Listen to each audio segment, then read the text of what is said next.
Introducing Ivotion Digital Dentures from Ivoclar. Experience unparalleled precision and efficiency with Ivoclar's state-of-the-art digital denture workflow.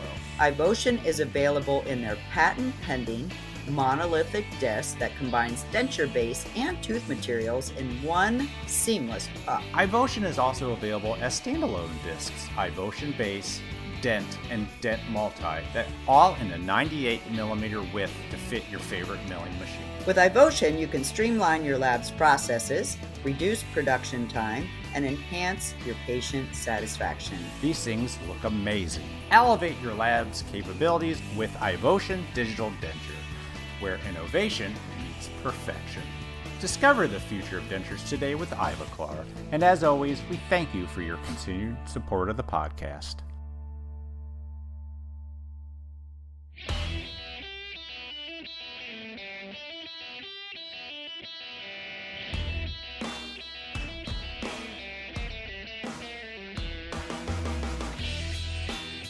Welcome to Voices from the Bench, a dental laboratory podcast. Send us an email at info@voicesfromthebench.com and follow us on Facebook and Instagram. Greetings and welcome to episode 335 of Voices from the Bench. My name is Elvis. Ooh, that sounded a little funky, Elvis. My name's Barbara.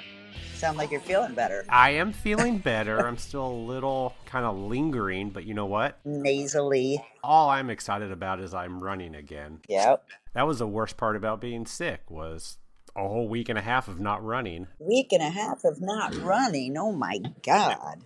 You must have been pretty sick. It messed with my psyche, really. Yeah. And so the last 2 days I got out and it was wonderful.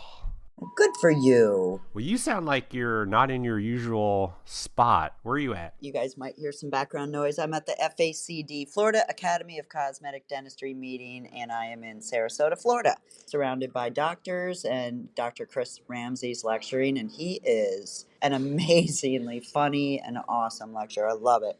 Absolutely love it. I thought I was coming here to work, and I said, you know what? I'm going into the lecture, and I haven't left. It's been amazing. I have to go back and forth during breaks, but I tell you what, he's phenomenal. What are you working? Are you part of like the lab part of the AACD? Yeah. Okay. No, we have a table here. Okay. The CAC department that I lead. Oh. And so hopefully, get a client. Lexar. Yeah. Nice. Yeah. Are you doing any bench work while you're there to show them the amazing? No, I'm in the lecture. Doesn't sound like you're working, Barb. Yeah. All right, so what's happening? Well, we have new members to welcome in to the Golden Bench Club. The best of the best, above all the rest. They are the definition of amazing dental technicians. They gave us 5 stars. That makes them superstars. Welcome to the Golden Bench Club.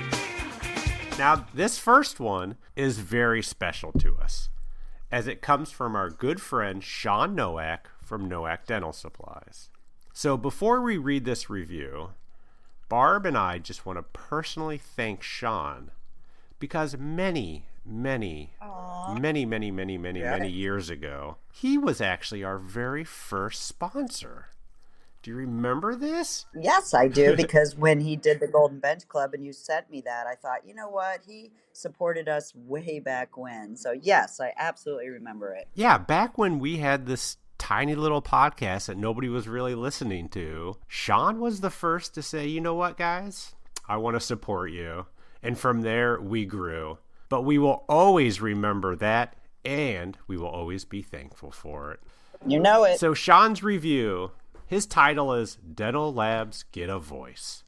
Voices from the Bench is an absolute must-listen for anyone in the dental lab industry. Barb and Elvis bring not only a wealth of knowledge, but also an infectious energy that makes every episode a joy. Their chemistry is unmatched, and the way they tackle the industry's challenges, trends, and triumphs is both insightful and entertaining. Can you believe that? He said we're I entertaining. think he's talking mostly about you. Whether you're a seasoned lab owner or just starting out, you'll find yourself looking forward to each new episode. As friends and colleagues, I can attest that Barb and Elvis are as genuine off the mic as they are on it. Aw. Dedicated, passionate, and always ready to share a laugh or a nugget of wisdom. I don't know if I've ever shared a nugget of wisdom, have I? I don't know. I know I have. If you're not already tuning in, you're missing out on the best the dental lab world has to offer. Aw. Sean. That's like the nicest thing anyone's ever said about us. And we appreciate you for all that you do for the industry, too. No doubt. But wait, we have another one to introduce into the Golden Bench Club. This comes from Good Luck Finally. The title of the review is Just What the Dental Lab Industry Needs. Nice. And their review is, we are so thankful for this podcast. Short and sweet. We love it, and welcome to the Golden Bench Club. Welcome to the both of you. Welcome to the Golden Bench Club. So this week, we have a very interesting and new to our industry concept that we believe is worth checking out. Now, we all know about car insurance. Boring. House insurance. Boring. Health and dental insurance. Ugh. Right? But did you know that many dentists are warranting their work that they do in patients? A couple of gentlemen think it's time for the dental labs to start benefiting from this service. Max Zanan is a longtime veteran of the insurance and warranty business. And when two people from the lab space learned what Max is doing for dentists, a conversation was had. Both Jack Manno and Kim Solomon have been in the dental lab space for years, but once they learned the ways from Max, it all came together. Nice. Now, I'm not going to even begin to convince you that I really know how all this works, but they do a really good job of trying to explain it to me. It would have been nice if, Barb, you were there for this episode, because you could have explained it to me. I know. We're just always going to assume you were working. I really feel that every lab of every size should look into this. So Max talks about insurance and warranties in general, while Jack and Kim talks about how labs can create a no questions asked 5-year warranty on everything that you make. Dang. And yep, even removables. And you actually get to create a tax-protected way to build a retirement fund or even invest back into your lab for growth. Now, we understand it's not the sexiest of subjects for a lot of our listeners, but if you are in a lab, I would go to the owner and have them hear this episode. I don't own a lab, and I still find it very fascinating. How cool would it be to offer a 5-year warranty on everything you make? Damn. Really cool, actually. Wouldn't it be great? I mean, you're talking even little flippers. Right? So join us as we chat with Max Zanan, Jack Manno, and Kim Solomon.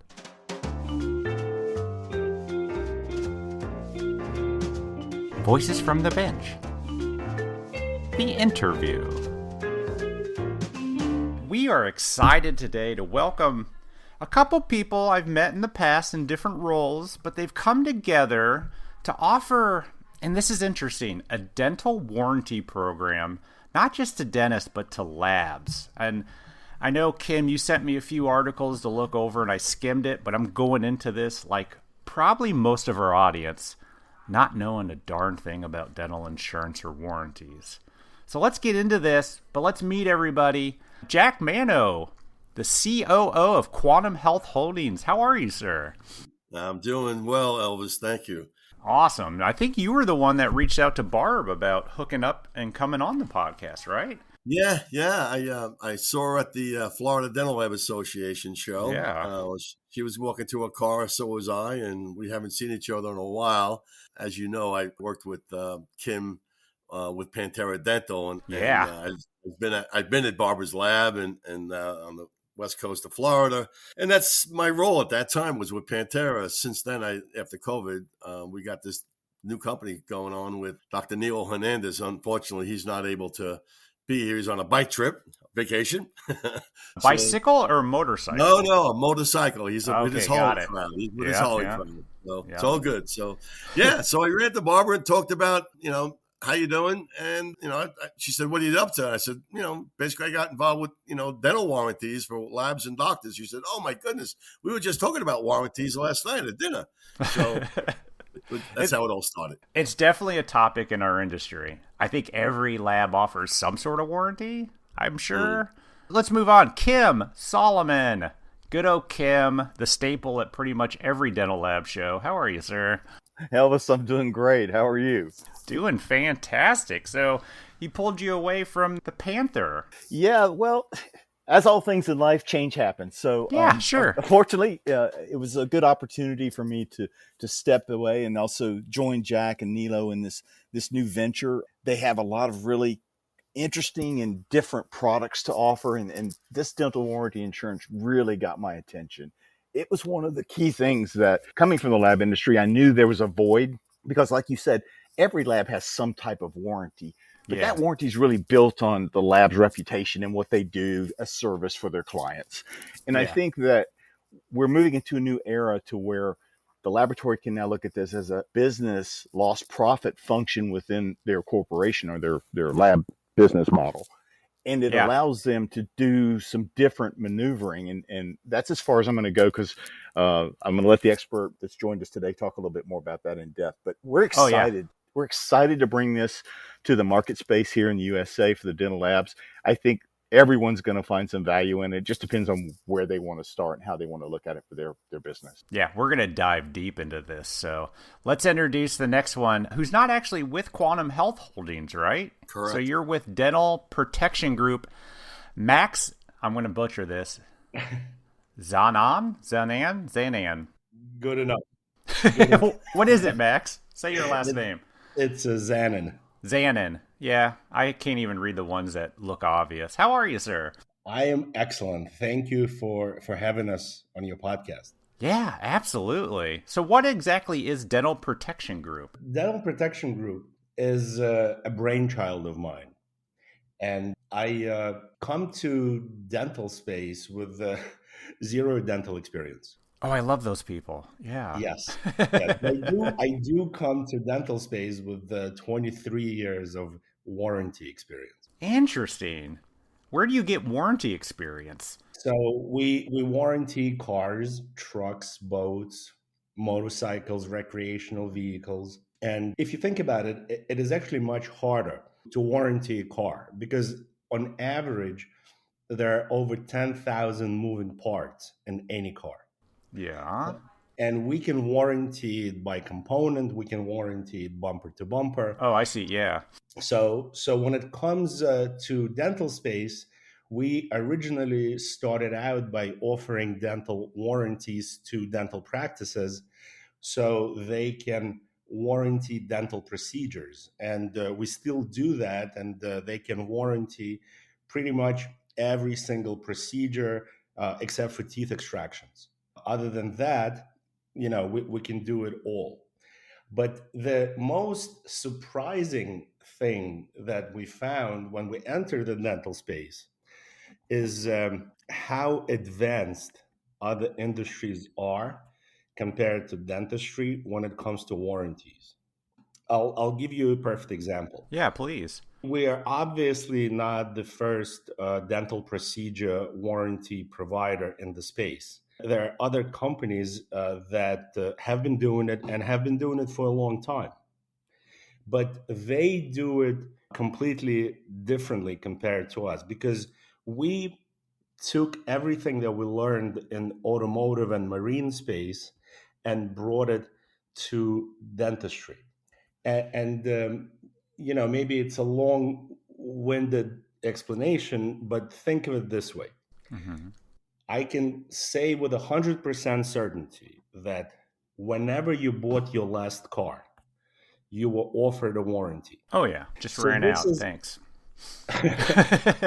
So this is a standard operating procedure across the country, across every single car dealership, motorcycle dealership, or a boat dealership. Mm-hmm. And the reason it's a standard operating procedure is very simple. Contrary to popular belief, car dealers do not make money selling cars. They actually lose between $200 to $500 per sale because it's super competitive. Really? They needed to find a way to deal with this margin compression. And literally almost 50 years ago, they figured out that they can offset the losses by offering warranties. For them, warranties is the actual source of income. Interesting. I had no idea. So this is the difference between us and other dental warranty providers. So the way it works in the space is that you as a dentist can offer a warranty on a procedure. And that warranty company, their job is to pay claims in the future. And that's where the relationship between the dental practice and the warranty provider ends. This approach is literally Stone Age compared to what we do in automotive. And the difference is this. Statistically speaking, dentists do a very good job, and dental procedures do not fail at the same rate as cars do. Mm-hmm. Therefore, there is always money left over after claims are paid. In the way other dental warranty providers do business, they get to keep this money left over as their profit. Who gets the money? The dental warranty provider. Oh, okay. In our case, we give back 100% of underwriting profit, which is the money left over after claims are paid, plus investment income, right? Because when a dental practice or a dental lab pays for the warranty, this money doesn't sit in a safe. It's invested in the market and it earns interest. So not only that we give back the underwriting profit, we also give back investment income as well. But the real cherry on top is that that money is in a tax-friendly environment, meaning that underwriting profit, which is, like I said before, is money left over after claims are paid, is not subject to income tax. Oh. And investment income is subject to long-term capital gains as opposed to ordinary income tax. So depending on your tax bracket, your long-term capital gains is either 15 or 20%. Whereas your ordinary income tax, let's say for someone like me who lives in New York City, between federal, state, and city, I'm at 54%. Mm-hmm. So now we have this wealth building mechanism where either the dental lab or the dental practice can generate a tremendous amount of money in a tax-friendly environment. And these are the back-end benefits. I think it's really worth talking about the front-end benefits also, right? Because at the end of the day, we do whatever it takes to make sure that our business grows, right? So I'm sure dental labs, would like an idea of attracting more dental practices as their clients. Oh, yeah. So I think the first and the most obvious benefit is to stand out from competition, right? Because dental practices have choices when it comes to labs. So if I'm a dentist, which lab am I going to choose to do business with?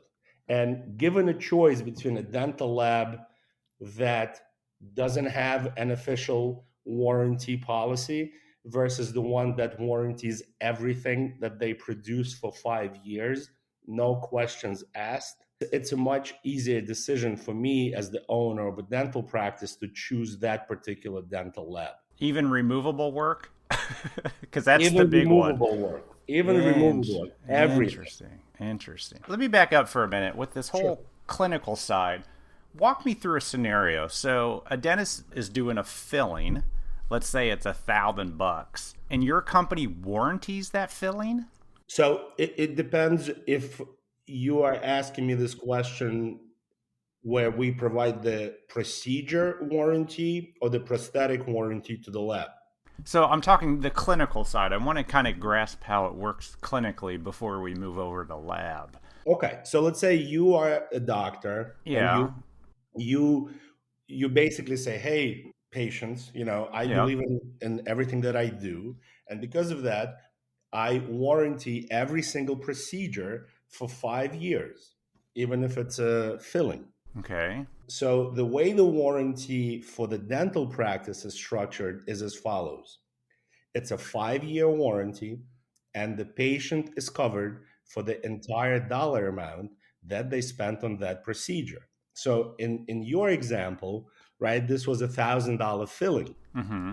So if that filling, falls out or breaks during the next 5 years, all the patient has to do is go back to that dentist and they will redo the work at no charge whatsoever. And then they would get a check. And that exactly, they will get reimbursed for that particular procedure. So how much additional is the warranty on top of that $1,000? Is it per dollar amount or is it per procedure? It is per dollar amount. So the cost of the warranty is 15% of the cost of the dental procedure. So if it was $1,000 filling, the dentist would charge $1,150. So they do pass that on to the patient, obviously. That's exactly right. Interesting. Okay, I get this now. Obviously, that doesn't go through insurance. Correct. Yeah. And then how does this work with labs then? Is this where Jack and Kim come into play? Yes, sir.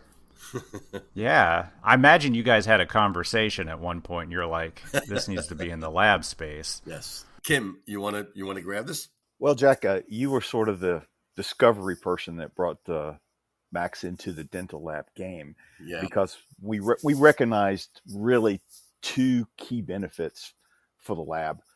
Number one is, as we all know, the remake policy a lab has is usually a lost revenue for the lab, even if it's at 50%, if it's warranted for 1 year. Who's at fault for it breaking, falling out, etc. We eat it, man. We just eat it. You got it goes to your bottom line, but I call it cost of retaining the account. Oh, yeah. And Elvis, you would be surprised at how that cost adds up. Just one typical scenario from a large customer we spoke with, they were in $70,000 to $80,000 a month in loss. Of remakes? Yes.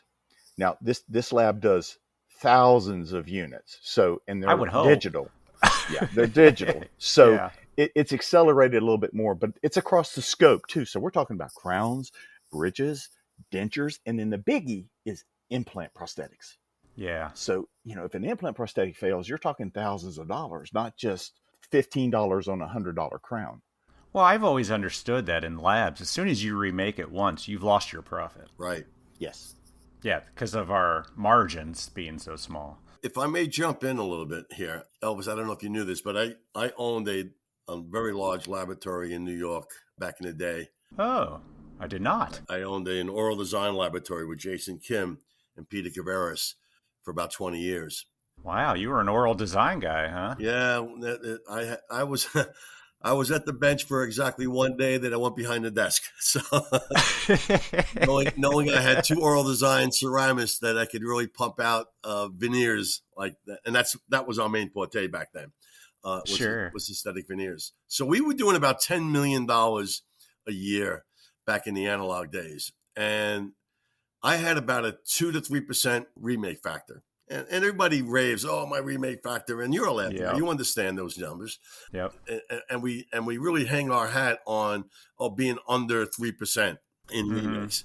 However, that's on, that's something I never really challenged doctors when it came to that, because at the end of the day, our job is to keep them happy, keep the money flowing in, pay their bills, that we pay our bills. It's a business. At the end of the day, I used to eat that, and that was probably somewhere around $25,000 a month, bottom line. Wow. And that was a negative. That was a parentheses at the end of the day. So it's really interesting. We run our businesses as lab owners, and everybody runs it a little differently, but I had a different approach. We used to have meetings with accountants and financial people, and at the end of the month, the main goal yearly was not to pay a lot of taxes. You always try to write it down. If you short a lot of profits, you bonus out the owners. But at the end of the day, that was good. But when you go to sell your business, your EBITDA is at a lower factor, and the value of your business is not worth it, because you aimed your business to keep it at little profit as possible, so you don't pay taxes. That's the way we used to think back in the day. I don't know if that's changed today, but at the end of the day, that's what happens. If you're showing $10 million in sales, you're not going to show $1 million in profit and then pay and have double taxation. That was the goal. Sure, get it. So, not to get this kind of off track, I used to eat all these remakes.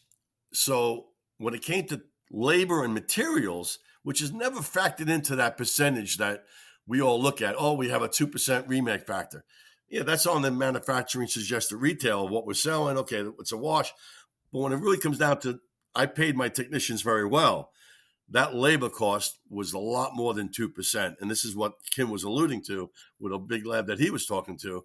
When you really got into the nickels and dimes, that percentage was a lot higher than 2%, which most accountants and CPAs agree to that. So at the end of the day, this program eliminates that pain. And at the same time, it puts a wealth building program behind it, and it's all paid by the dentist. Well, that I love. Right. So let's walk through a scenario. How does this work for a lab? On a simplistic model, please keep it simple for me. Let's just use a zirconia crown as an example, because again, you could put this warranty on anything a lab makes, and we have a full spectrum of what those products and services are that we can talk about later. Mm-hmm. But if it's a crown, and let's just say an average price is $100. Now, I know out there crowns are going for a lot less. Yeah. Probably $50 is more close to what the market actually is, but not to cut it too close here. It's $100. Yep. So the warranty fee would be 15%. So it'd be $15 for that warranty. And so all of those crowns would then be warranted for the 5-year period. If they break, fail, fall out, the dentist, all he has to do is call the lab and said, Mrs. Jones, number 30 has broken. It's under the warranty. Please remake. Lab says, no problem. Thank you. They jump on the portal. They put the information in. Max and his team goes to work, and probably within 24 hours, and Max, you can correct me here if I'm wrong on the time, then they get reimbursed for the $100. Actually, Kim, the same day. Same day. Thank you, Max. Even if it's 8:00 at night and I'm still working? So then it would be the following day, but we do pay claims the same day during business hours. Okay. We pay claims over the phone with a credit card. Nice. And so this is what allows the lab to do what I call the 360 no questions asked 5-year warranty. And it's really putting a positive spin on what was once a negative for a laboratory. And then it allows them also, as Jack was saying, to move that loss basically back into, a profit for the lab, or it takes them off. It changes the bottom line perspective if the lab is looking at trying to enhance that. So if you look across the spectrum, this can apply to a small lab that does 500 units a month, or a big lab that does 15,000 units a month. Oh, yeah. And the nice thing about it, and this is where I'm going to let Max jump back in, is that the fee that they're paying in, the warranty fee, and let's go back to that $15 that gets paid in, the lab is actually getting a percentage of that. You have a percentage that goes in to pay for claims, but then the larger percentage of that fee drops down into their investment account as underwriter profit. And so when labs ask me, they say, Kim, I can't go ask the doctor for a $15 fee for a warranty because, they're going to balk at it. And I said, well, let's think about this. Let's say, how much is it costing you actually to remake a crown? Well, as you said, if you have to remake it, you pretty much lost your money. So what if you look at the fee as being $85, but you still charge $100? So you're basically paying for the fee out of your $100. You follow me here? No, say that again. I'm sorry. Okay. So basically what I'm saying is it's included in the fee. So the $100 would actually include the $15 for the warranty. So labs are rolling in the insurance charge to their bill, to what they're charging. This could be an option that they have to do. I'm not saying they have to. And there's 2 ways to look at this. Number one, it can be a line item that they say, we're now going to charge this, but dentists will probably have a pushback on it, because I've heard this from the customers. Oh, they push back everything. Come on. Yes. but if you look at this in reality, and Jack and I've had this conversation many times, because if you're looking at $15 that they're actually going to cut into their $100 margin, okay, so now they're just getting $85. Am I on point there so far? Mm-hmm. Yep. Okay. I got okay. You. So they're actually getting $85. Now that $15 that they paid, they're actually going to get about $10 that's going to go into their investment account. So they're actually paying themselves to invest before any remake or anything that is ever shows up. So even if you make a perfect crown that never needs to be remade, that $10 goes into an investment, and it's yours tax free. Okay, so technically the lab is only paying $5 in this situation. Correct. Okay. So let's go back to the model that you're under now, where you're either losing money or 50% of your money. I said, you just actually made more money on the Crown. You've warranted it, and you've now invested to drive something that can be a retirement fund. It can be a practice builder. It gives you some tax incentives. The benefits outweigh the reduction in your unit cost. And you can't, there's different ways of looking at how this is applied. And when we start talking about this, we look at the overall production of the lab. We look at, as Max says, if you're going to warranty every product. So this is across the spectrum. So now you have what I call vertical silos of products that this begins to load into. Mm-hmm. And you could just imagine, we could take a small lab, for example, if they do 500 units a month, and they're doing a few implant cases, and maybe they send out for a few dentures, but they're into a number of things. That begins to grow dramatically. So if I understand this correctly, you make a Crown, $100, you get paid $100. You remake it, you get reimbursed $100. Didn't you profit twice off this thing? Let me follow your trail of thought. Well, what I'm saying is you're not getting reimbursed what it cost to make. You're getting reimbursed what you charged. Correct. You are. So you've profited twice. Yes, but the second profit is tax-free. My brain hurts. Okay. I'm going to let Max jump back in here again. He's Please. The expert. Yeah, you got to talk to someone that doesn't really live in this space. So, right. so let's talk about car insurance, right? Because we all drive. Yep. Right? Okay. So I think this will be the easiest way to demonstrate what we're talking about. So Elvis, let's say that your car insurance is $3,000 a year. Okay. And you pay it to Allstate. Yep. And let's assume that you are an excellent driver and you did not have a single accident during that year. Okay. So here's the question. What happens to the $3,000 that you paid? Allstate rolls in it on a bed in a hotel. Right. Because they treat it as their profit. Yeah. Okay. I assume. I don't know, but... That's exactly right. Okay. That $3,000 becomes their profit. No offense to Allstate, by the way. The best thing about that profit is that it is not subject to income tax. So for example, if you are a lab owner and I spend $3,000 in your lab on some prosthetics, right? Mm-hmm. Whether you like it or not, at some point, your lab will have to pay income tax on that $3,000.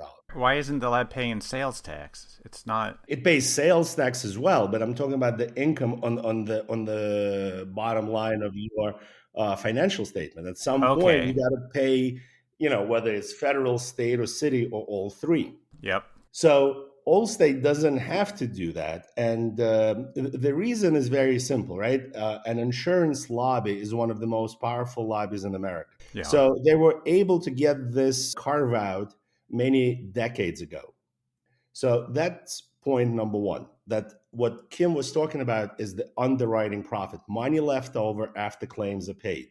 So it doesn't matter whether we talk about car insurance or dental lab insurance. If there is money left over after claims are paid, that money is not subject to income tax. So let's go to the car example. I pay $3,000 a year. I have to use half of it for whatever reason. It's that other half that is not? Correct. So let's say you had a fender bender, right? Yep. Mm-hmm. And out of $3,000, $1,300 were paid out to fix your bumper. Yep. So $1,700 left over on the books of Allstate is not subject to income tax. Oh. But if I didn't do anything, all $3,000 of it would have been? Correct. Interesting. It's not like Allstate says, hey, Elvis, you were such a good driver. Here's the $3,000 back. Yeah, no kidding. Yeah. Right. But now it gets better for them because when you make that payment of $3,000, right? Allstate doesn't take your money and they don't put it in a safe, right? Mm-hmm. They immediately invest this money in the market. Oh, I thought it went to the CEO. Right. So let's say they generate a super conservative 5% return on $3,000 invested. Yep. Right. So they pick up additional $150 for basically doing nothing. Correct. Now, that $150 of investment income is subject to tax, but it's only subject to long-term capital gains, not ordinary income. Okay, I'll take your word on that. So now we can do the same thing that the big boys are doing, whether it's Allstate, Liberty Mutual, or Geico. Because the way insurance companies are taxed is in the federal code. It's IRS code. And we can apply the same rules either to the dental practice or the dental lab. And in order for us to do that, we have to do certain things. And the first thing that we have to do is open an insurance company in the name of the dental practice or the name of the dental lab.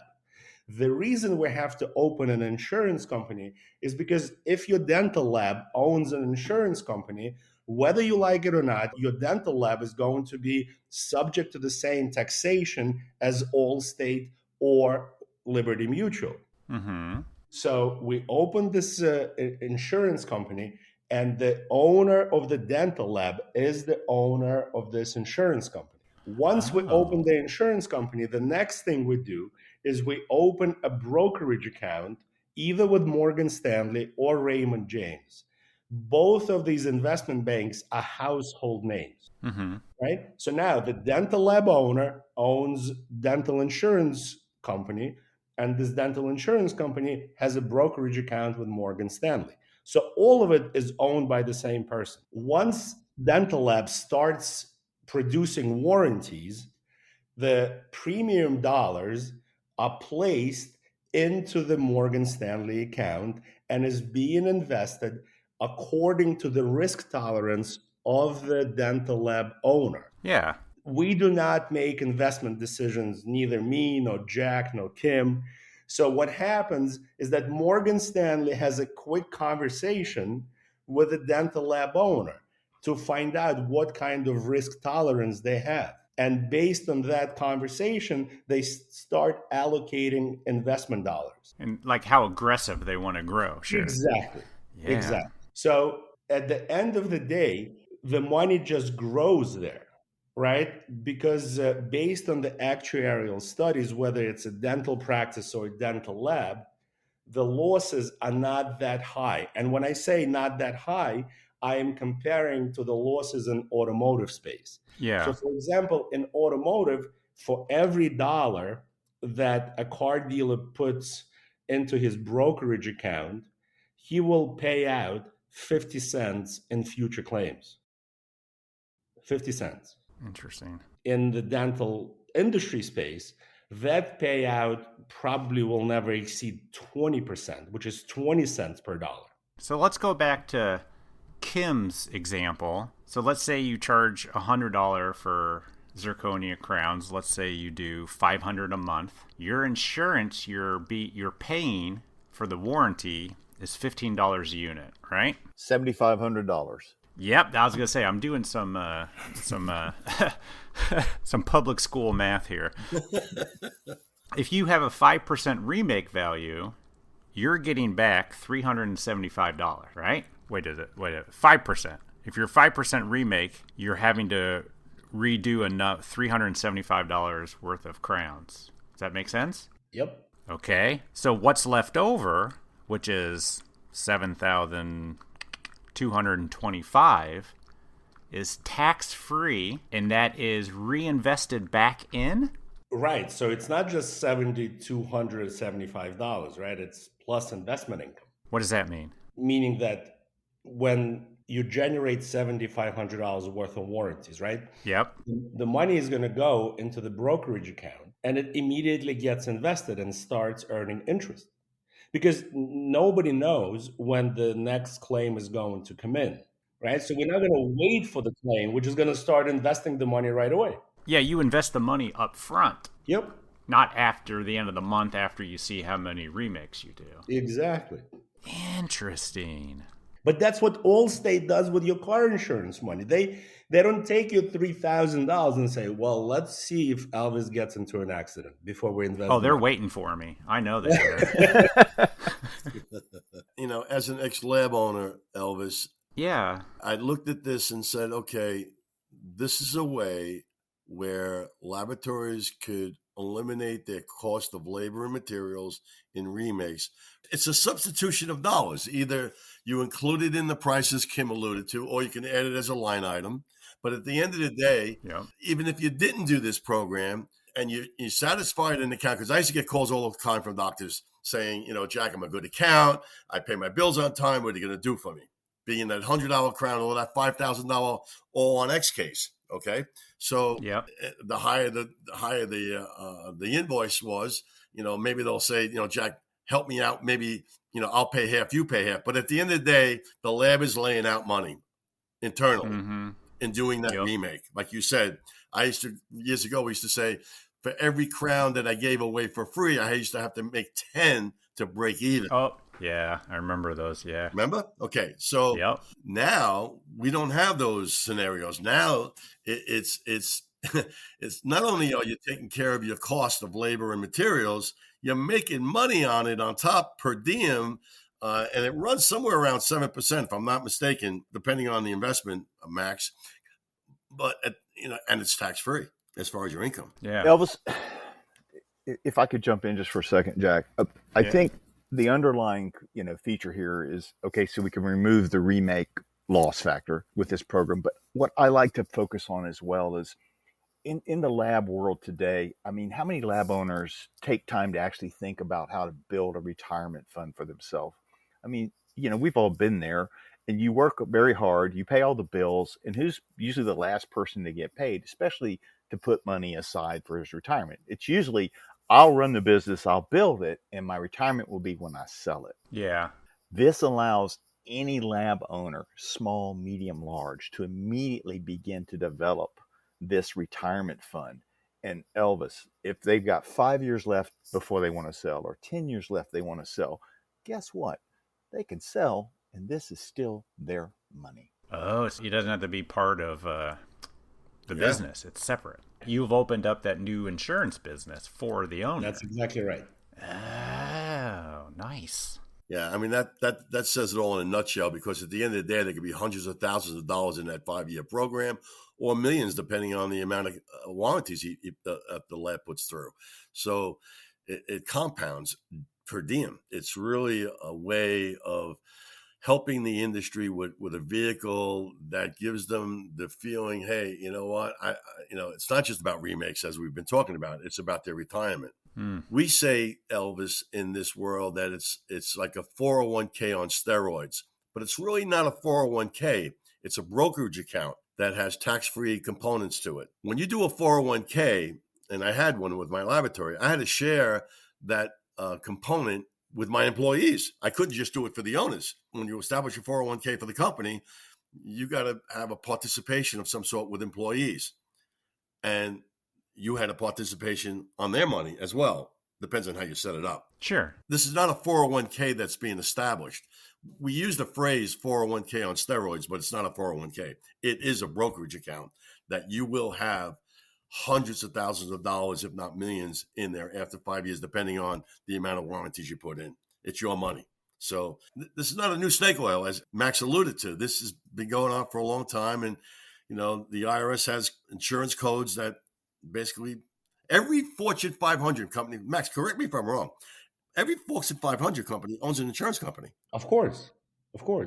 Just to make sure that everybody understands that whatever we're doing, unfortunately, is not invented by me. Okay? And unfortunately, I cannot patent it. Otherwise, I would. Right. So what we're talking here is actually governed by the IRS code 831B. And that code is in existence since 1986.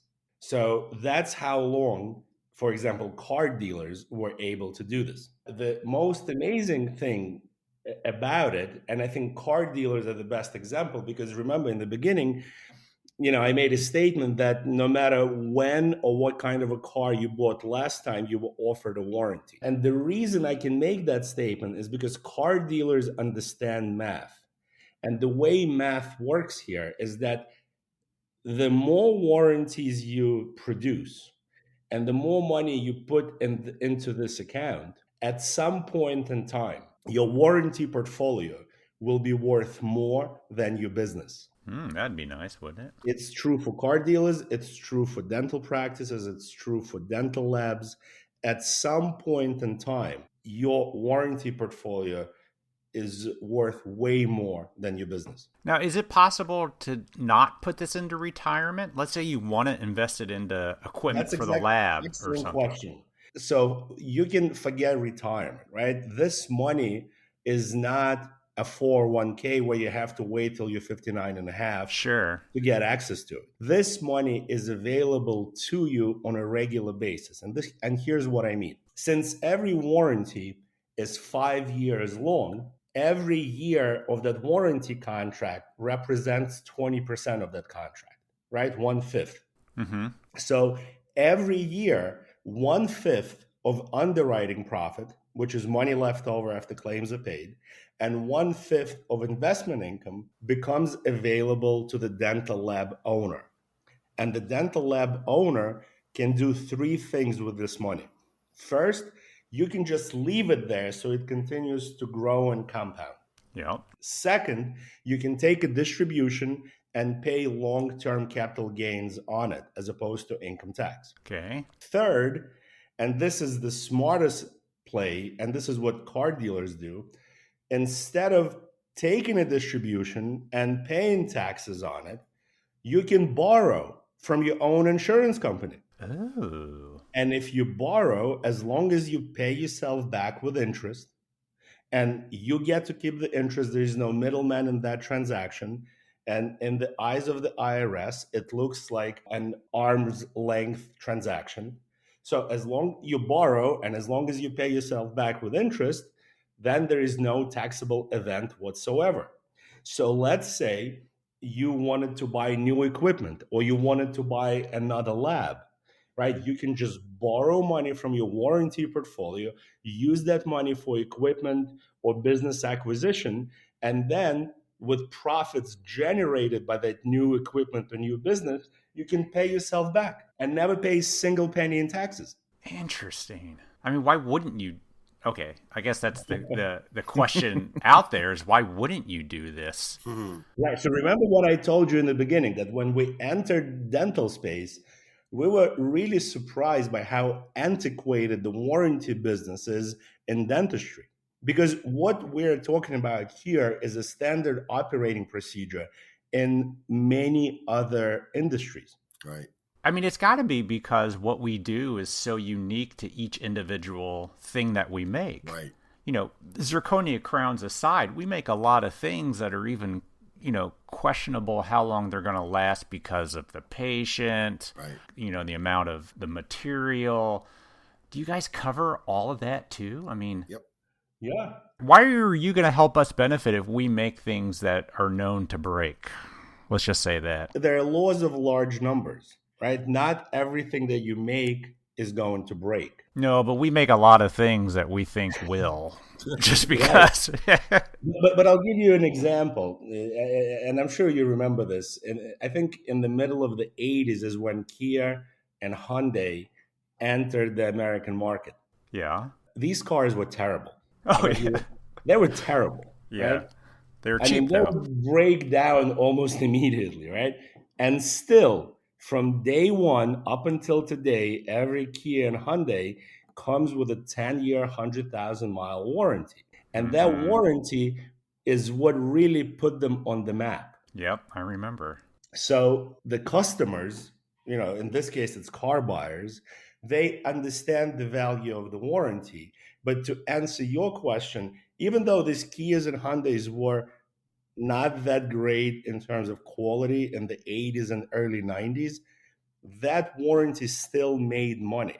And the reason I say the warranty made money is that you might think that you got the warranty for free because you bought the car.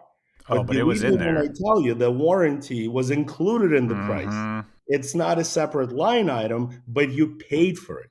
Mm-hmm. I mean, we're doing this with night guards, bite guards that are known to break. Yep. Dentures. Yep. Overdentures.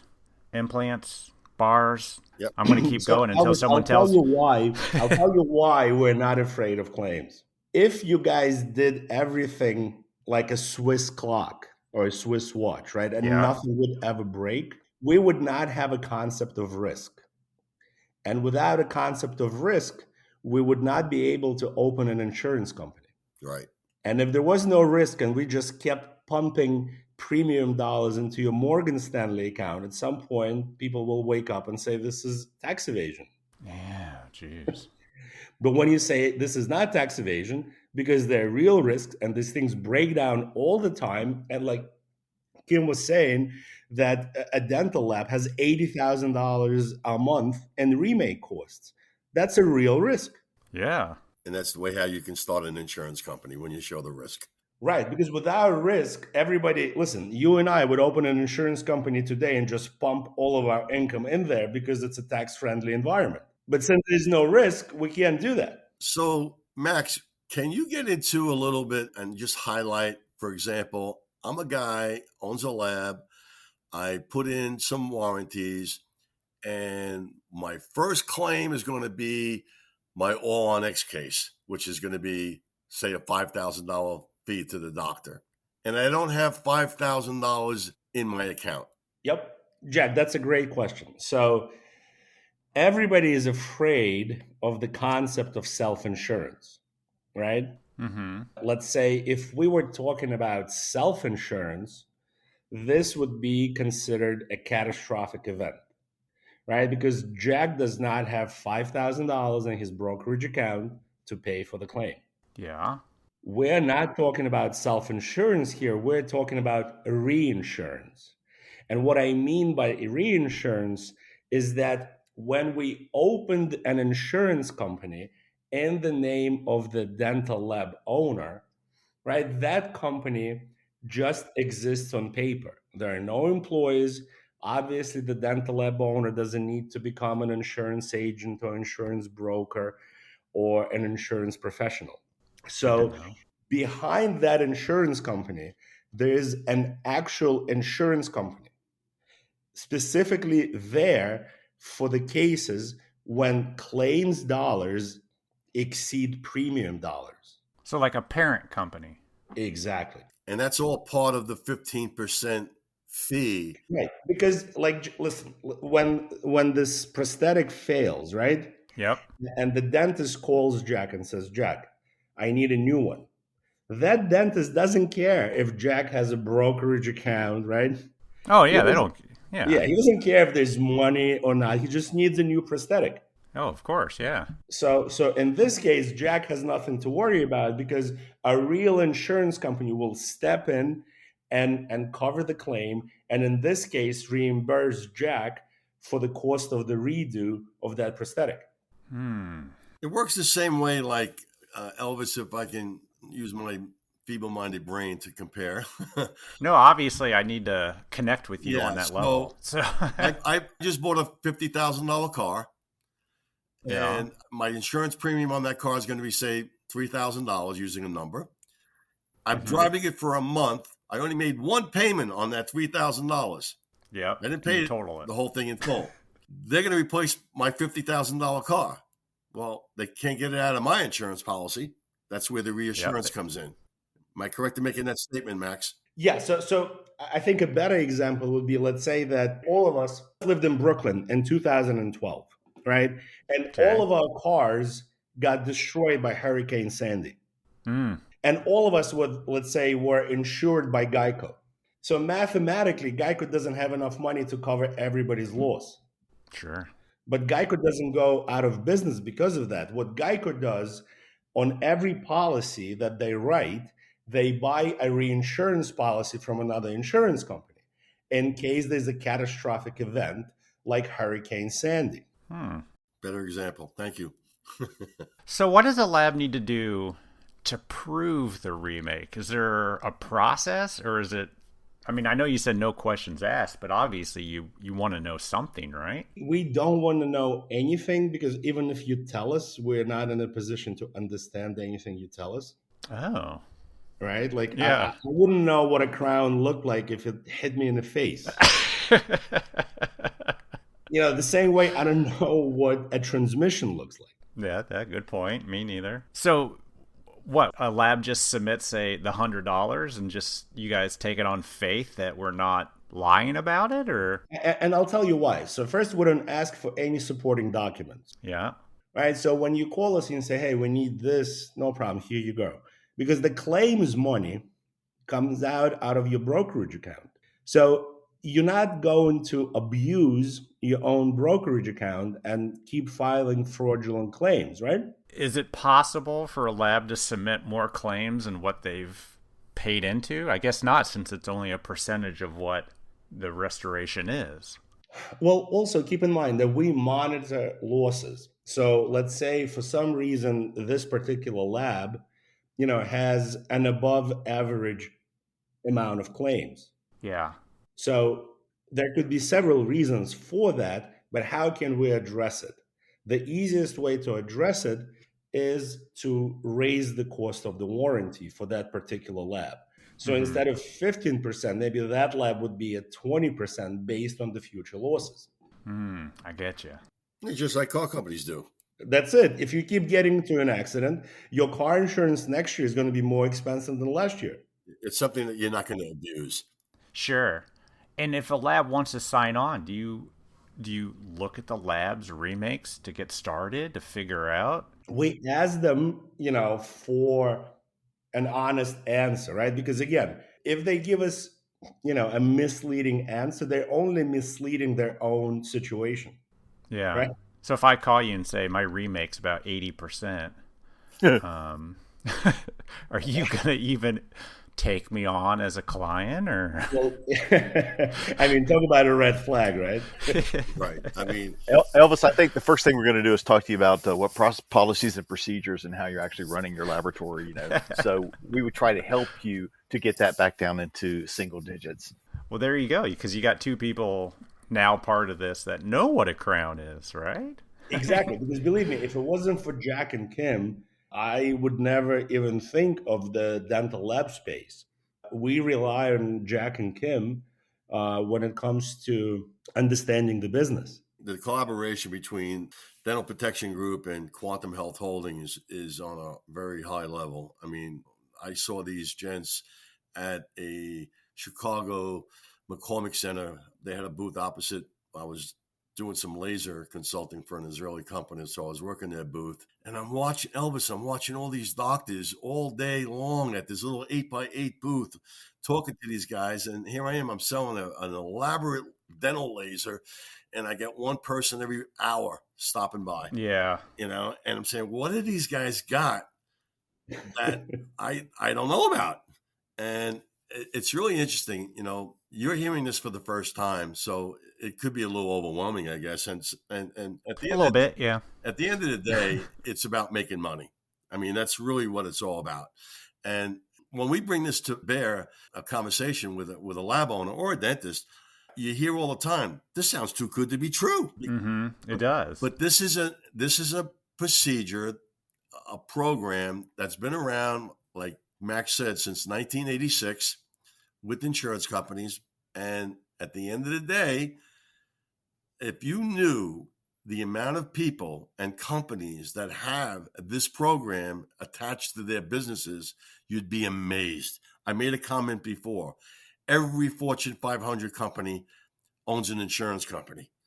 Guys like Warren Buffett, the guy that I think you have it on his website too, Max. It's the gentleman that owns the New Orleans Saints. Yes. So his name is Tom Benson.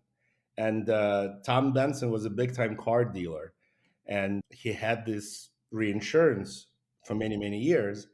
And one day he took the money out of his reinsurance portfolio, his warranty portfolio, and bought New Orleans Saints with that money. And his family still owns the team. Wow. Yeah, it's pretty amazing how he bought the New Orleans Saints. But, when I saw these guys at the show, and I'm saying to myself, what do these guys have? So being the entrepreneur that I am in the dental industry, I mean, I think I worked for only one or two companies in my whole career, Elvis. I always owned my own businesses. I sat down with Max and his partner, Adam, and I picked their brain. I bet. I mean, I was like all over it. And yeah, they gave me very logical common sense type answers, comparing to what they were doing in the car business, how we can apply it to. At the time, he was selling it to dental practices. I was bringing the dental lab entity to the forefront. So, yeah, we did our due diligence on our end as Quantum, looking at the legalities, the whole bit, and we came up, like, we did our due diligence, and it was like, this is real. This is something that companies do. Why isn't the dental industry doing it? They're not doing it because they don't know about it. Period. You don't know until you know it. Yeah, and it makes perfect sense. We're coming up on an hour real quick, but there's something I want to ask, and this kind of falls under warranty, but when we don't remake but we repair, how does that fall into it? Is there still reimbursement for that? Yes. So think of it this way. You as the lab owner are going to be the ultimate judge and jury when it comes to claims. Yeah. So if you feel that it's a legitimate claim, you will tell us how much money you need to repair or remake. Interesting. Okay. Because you're only hurting yourself if you try to abuse it. Yeah. Right. That's why we're not going to argue with you. You want to use all the money to remake or repair, no problem. You're playing with your own money. If I take $20,000 out to repair one denture, it's my own doing. So remember, when you warranted the denture, right? Let's say the denture was $500, right? Yeah.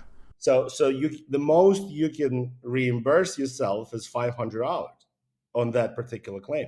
Yeah. So if a lab got into this, this is going to go past an hour because I'm really into this.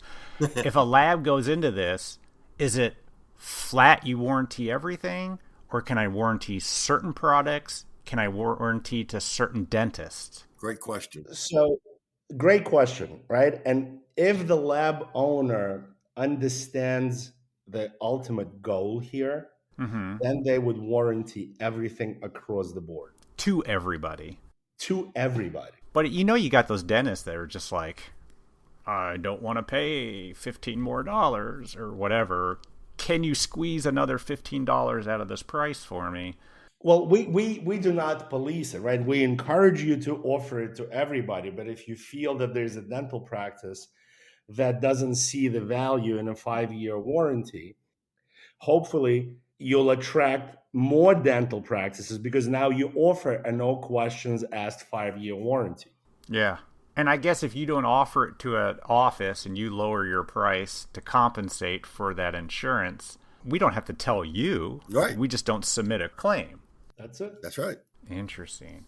And what I see is this being a huge benefit to labs is I see warranty specifics for a lab, and it's pages of stuff. It's 90 days for this, 1 week for that, 5 years for this, if and only this, if you do this, you got to have the original return to us with the original work, all this stuff.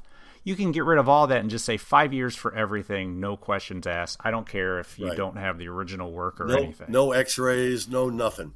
Right. Yeah. That's huge. Huge. Yeah.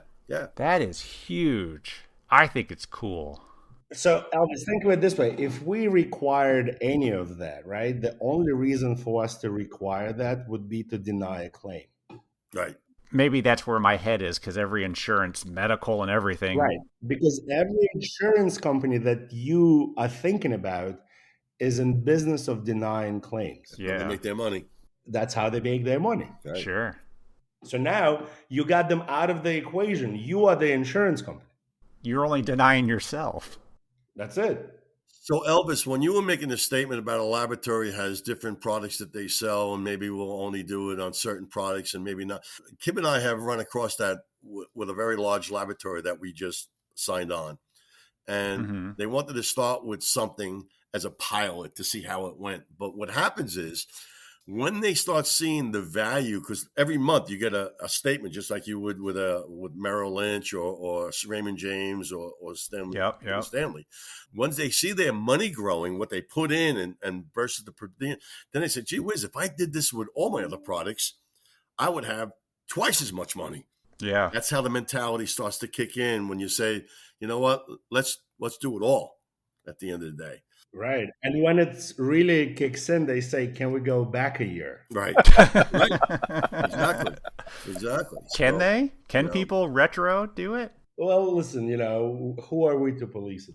Oh, interesting. So I just want to make one more point, if I may. Please. Going back to the dental practice, because I know we concentrated more on the laboratory. That's why we're here today. But on the dental practice side, fee-for-service type practices definitely would embrace this 2,000%. When it comes to insurance type practices, it's really kind of tough to to include 15% on a fee that you're getting maybe 25% back from an insurance company. Yeah. For reimbursement. So majority of the times it would be a line item to the patient and say, listen, your insurance company is only going to pay me $400 on this $1,500 crown. If you want this crown to be covered, no questions asked for 5 years, where there's no money out of your pocket, it would be 15% on top of the fee that I'm charging. And majority of the times and that's an option that the patient would make at that point. Yeah, most patients think that all of it lasts forever, though, and it should. Exactly right. Exactly right. I mean, it's the even their denture denture. Of our industry. Well, gentlemen, this is some pretty thought-provoking stuff. I really appreciate you bringing it to the industry. I think there's a lot to dive in. What's the best way for someone listening to get a hold of you to learn more? Well, Elvis, I think the direct method, of course, is to contact Jack or myself directly. Yep. My personal cell number is 714-357-2461. That's 714-357-2461. And also, we're going to have a webpage up, and by the time this is produced, it'll be up. Yeah. At Quantum Health Holdings, LLC, and it will be the dental warranty insurance page where they can go get some more information. And also, there's a contact form. If they fill that in and send it to us, Jack and I will both be able to answer their questions and get in touch with them. So, Jack, I'll let you go for your contact. Yeah, Elvis, my cell number is 917-930-7174. I think you have my email address. Yeah. So all that will be up. Yeah. This is something that we, again, not to reiterate and redundant, I met these gentlemen, Max and his partner Adam, in Chicago back in February. So it took us a while to do our due diligence, get it into play. So we really, Max, how long have we really been entering the market right now as far as explaining it and exposing it and getting guys to sign up with us right now? So I would say probably the last 90 to 120 days. Yeah. Wow. Yeah. It's really brand spanking, Elvis. This is going to be a disruptor. No doubt about it. I love it. I love the idea. Every lab hates remakes, and this solves a huge pain point that no one's really dealt with in this industry. And exactly I think right. It's a great idea. Yep. Gentlemen, thank you so much for joining me today. I learned a lot. I think there's a lot to dig into, and I appreciate it. Elvis, I hope we get to meet face to face someday. I think I met you once, but I'm looking forward to our growing relationship. Absolutely. Max, Jack, and Kim, thank you so much, and we'll see you at the next show probably. Thank you, Elvis. Thank you. Nice job. You, Thank you. Yep. Have a good one. Thank you. A huge thanks to Max, Jack, and Kim for coming on the podcast and talking about this really cool new way for labs to offer a killer service and make some money. Just think, you guys, if your lab was the only lab in the area that offered a 5-year warranty, no questions asked on everything, that would totally set you apart. How many conversations a week do you have over remakes? I know. And if it falls within the time frame, and who's at fault? How much easier would it be if you just remade it and got the money? Seriously, if you are not a lab owner or manager, go tell them about this service and tell them to head over to dentalprotectiongroup.com/dentallabs.html to learn more. And just in case, we also put the link in the show notes. Who knew our kind of dental insurance could be this cool? Seriously, I went into this thinking it was going to be boring, but I was hooked. Good stuff. Yeah, and it benefits all of us. Totally. All right, everybody. Barb, get back to work. I will. That's all we got for you, and we will talk to you next week. Bye, guys. Bye.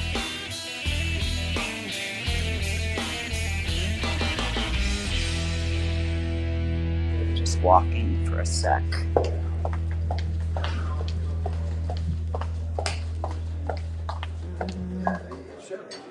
No.